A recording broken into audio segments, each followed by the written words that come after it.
They found her sitting by the towering gates of Greenfield International Academy, her thin frame pressed against the cold iron bars, watching the children inside as if peering into a world she could never touch.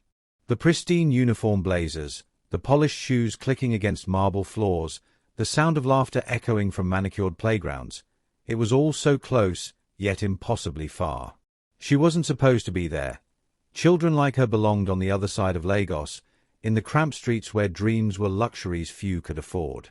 But she came every morning, positioning herself in that same spot by the fence, quietly watching, quietly learning.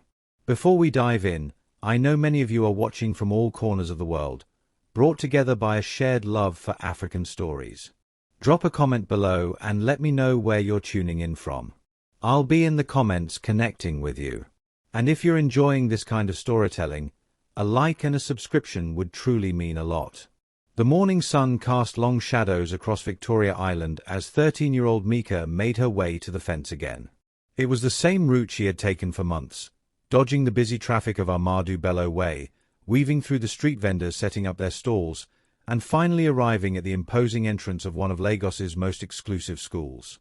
She had no reason to be there, no right to linger by those gates, yet something deep inside her refused to stay away. Mika had lived on the streets of Lagos for 2 years now, ever since Mr. Adebayo died. He had been her everything. The kind teacher who found her scavenging through garbage bins when she was barely 11, took her in, taught her to read and write, filled his small apartment with books that became her windows to the world. But when pneumonia took him, his grown children descended and claimed everything, casting her out without a second thought. His eldest son had thrown her few belongings onto the street, declaring she was not family and ordering her to find somewhere else to go. And so she had found herself here, drawn to this place of learning, watching from the outside as other children lived the life she desperately craved. The school was magnificent, all glass and steel, with perfectly manicured lawns and a fountain that sparkled in the morning light. Through the fence, she could see children her age walking confidently across the courtyard, their backpacks heavy with books, their faces bright with the assurance that came from belonging somewhere. Each morning, Mika would position herself where she could see into the classrooms on the ground floor. She memorized the teachers' faces, learned their schedules, absorbed every lesson that drifted through the windows. Mathematics at 9, English literature at 10, science after the mid-morning break. She took notes in her head, filed away every equation, every poem, every scientific principle she could catch. It was during one particularly hot afternoon, when the classrooms were empty and the teachers had gone home, that Mika's curiosity finally overcame her caution. She had watched the patterns, knew exactly when the guards took their break, when the compound would be momentarily unguarded.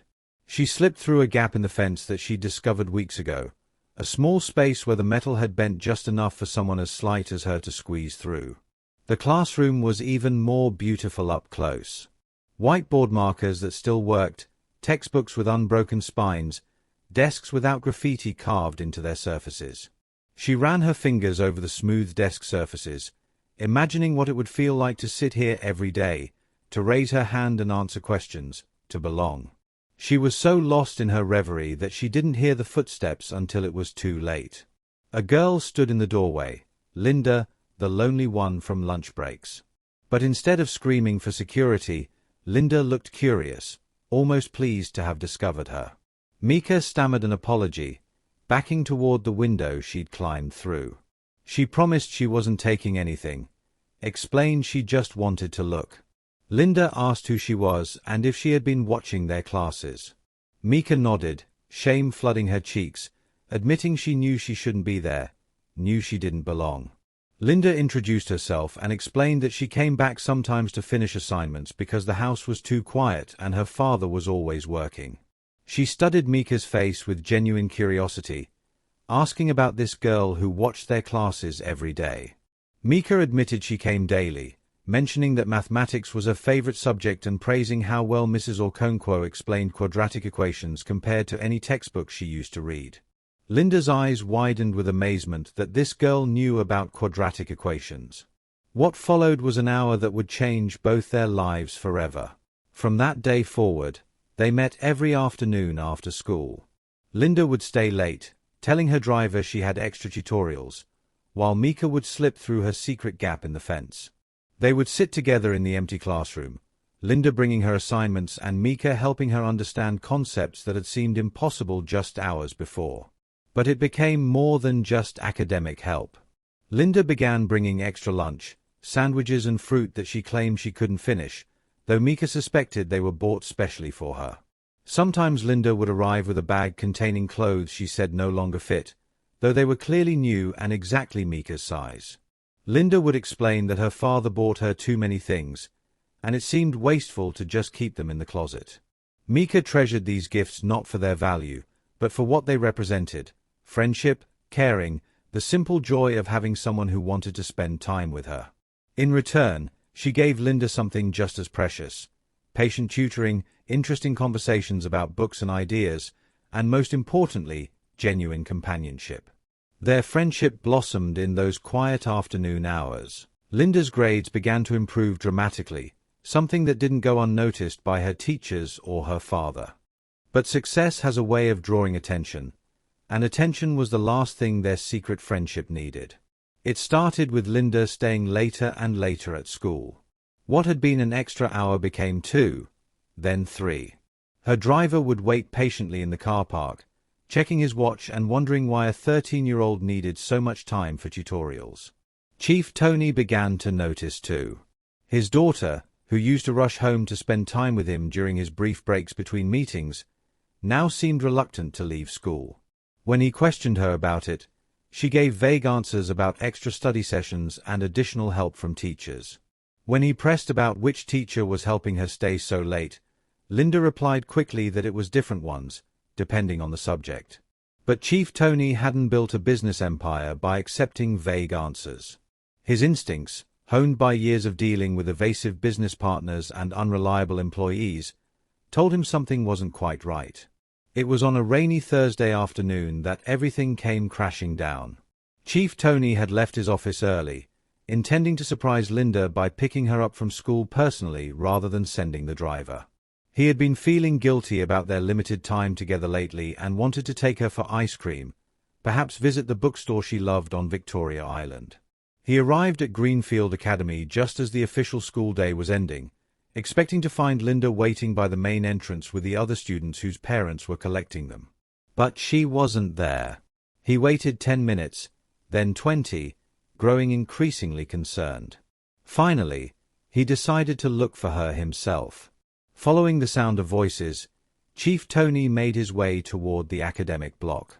Through a classroom window, he saw something that stopped him in his tracks. His daughter was sitting at a desk, bent over a notebook, while another girl, clearly not a student at this expensive school, judging by her worn clothes and thin frame, sat beside her, pointing at something on the page and explaining it with animated gestures. The poor girl's clothes were clean but obviously old and mended. Her shoes were worn through at the toes, and her hair, though neatly braided, lacked the polish that came from professional styling. Everything about her screamed poverty, desperation, the kind of background that Chief Tony had spent years trying to distance himself from. He burst through the classroom door.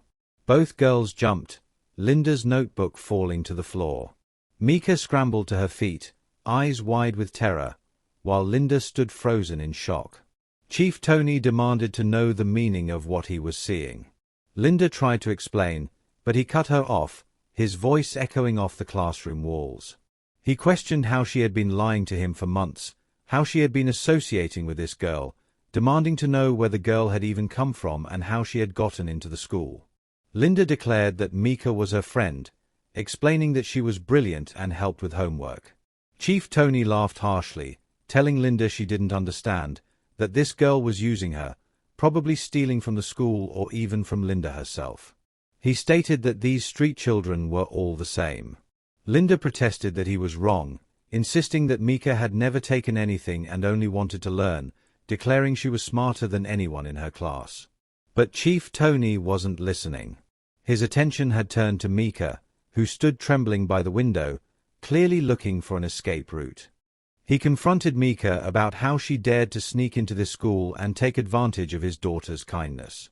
Mika whispered that she wasn't doing anything wrong. Chief Tony ordered her not to lie, stepping closer as Mika flinched. He declared that he knew exactly what she was, knew her type, begging, stealing, looking for any opportunity to take advantage of decent people. Linda grabbed her father's arm, pleading with him to stop because he was scaring Mika. Chief Tony declared that was good, that she should be scared, that security should have kept trash like her out in the first place.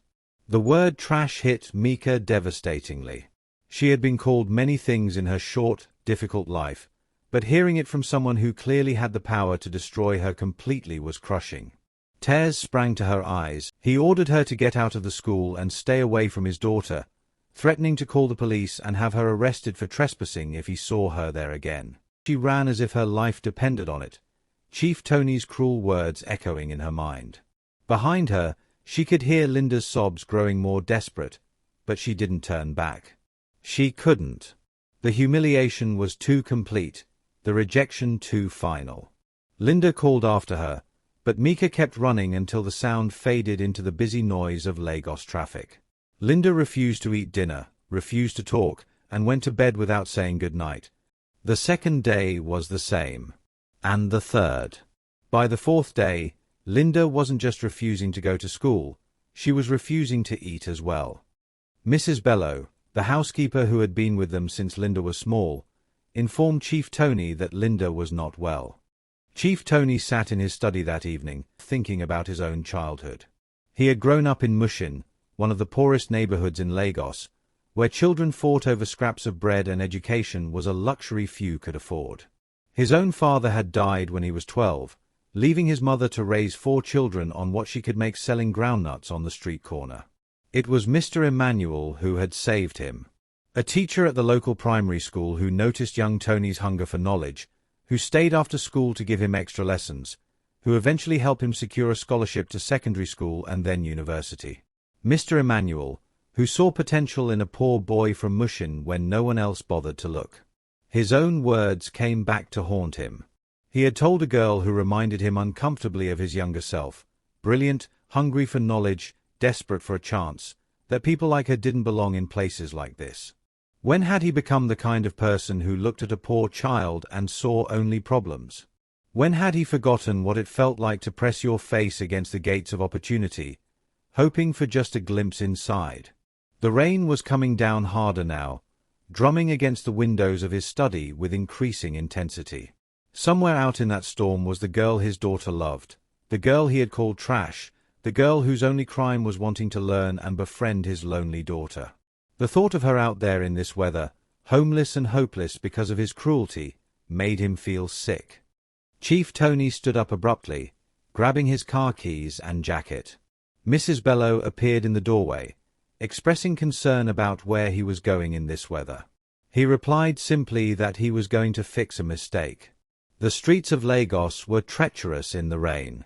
Water rushed through gutters and pooled in low-lying areas, turning roads into obstacle courses. Chief Tony drove slowly, his expensive SUV navigating carefully through the flooding, while his eyes searched every covered area, every overpass, every place a homeless child might seek shelter. He started near the school and worked his way outward, checking under bridges, in abandoned buildings, anywhere someone might hide from the storm. Hour after hour he searched, growing more desperate with each passing minute. It was nearly midnight when he finally found her. She was huddled under the 3rd mainland bridge, one of the busiest crossings in Lagos, where the concrete structure provided some protection from the rain but little warmth. She had pulled her knees to her chest and wrapped her arms around them, making herself as small as possible, but she was still shivering violently in the cold, wet air. Chief Tony parked his car and walked toward her slowly, not wanting to startle her. She looked up as his footsteps approached, and the fear that flashed across her face made his heart clench with regret. He spoke her name gently, pulling off his jacket and observing that she must be freezing. She watched him warily as he approached, ready to run despite her obvious exhaustion and illness. He assured her he wasn't there to hurt her, that he had come to apologize. The jacket was warm and dry, and despite her wariness, Mika couldn't help but pull it closer around herself. Chief Tony knelt down beside her and wrapped his jacket around her thin shoulders. He acknowledged that he had said terrible things to her, things that weren't true, things that came from his own fear and ignorance, not from any fault of hers.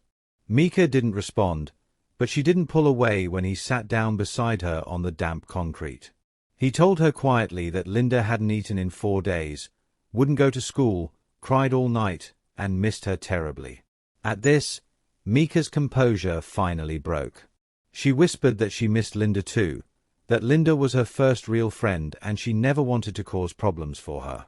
Chief Tony stated firmly that she didn't cause problems, he did.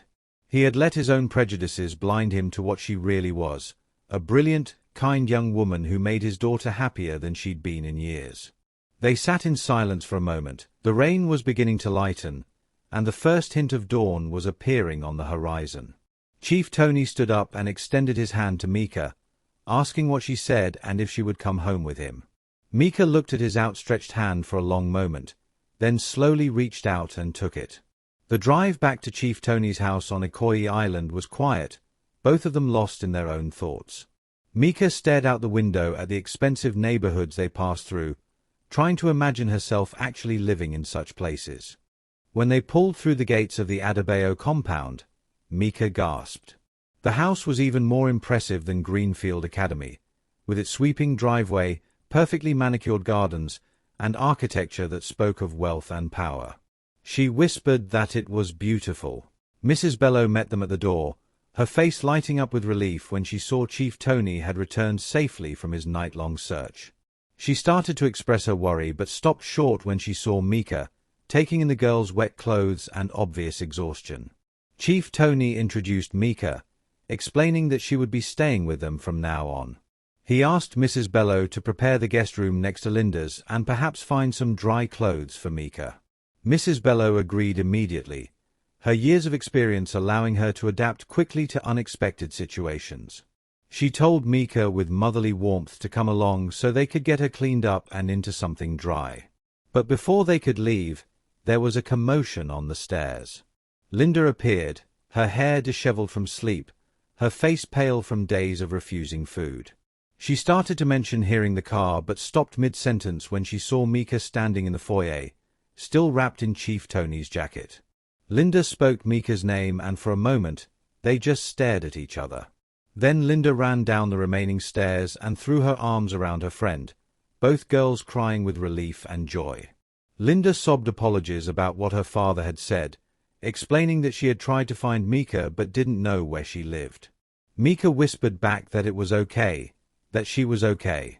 Chief Tony watched the reunion with a mixture of joy and regret, joy at seeing his daughter's face light up again, and regret that his own actions had nearly prevented this moment from ever happening.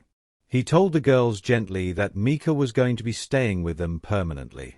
Mika was going to be enrolled at Greenfield Academy and was going to be part of their family. The transformation in Linda was immediate and dramatic. Color returned to her cheeks, energy returned to her movements, and for the first time in days, she smiled, really, truly smiled. She asked eagerly if they could be in the same class. Over the following weeks, Mrs. Bello took her under her wing, teaching her the household routines and helping her adjust to having regular meals and a comfortable bed. Chief Tony enrolled her at Greenfield Academy and was amazed when her placement test showed she was actually ahead of her grade level in several subjects, despite her unconventional education. The teachers at Greenfield were initially skeptical about the new student, a former street child who had been sneaking onto campus, but their doubts quickly evaporated when they witnessed Mika's intelligence and dedication firsthand. But more than her academic prowess, it was Mika's character that won people over. She was unfailingly polite to the staff, helpful to struggling classmates, and grateful for every opportunity without being obsequious. She carried herself with a quiet dignity that spoke of inner strength forged through adversity. Linda, meanwhile, flourished having her friend, now sister, by her side. Her grades continued to improve, but more importantly, she seemed happier and more confident than Chief Tony had seen her in years. The two girls were inseparable, studying together, exploring Lagos together on weekends, and staying up late sharing dreams and plans for the future. The official adoption papers were finalized on a bright Tuesday morning in December. As Chief Tony signed the documents that would make Mika legally his daughter, He thought about the circle of kindness that had brought them all together. Mr. Emmanuel's faith in a poor boy from Mushin, Mr. Adebayo's rescue of a homeless child, and now his own chance to pass that gift forward.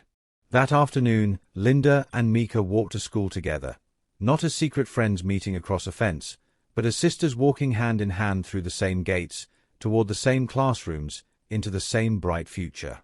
The fence that had once divided them was still there, but it no longer mattered. They had found something stronger than barriers, something more powerful than prejudice, something that could transform lives and heal hearts. They had found family.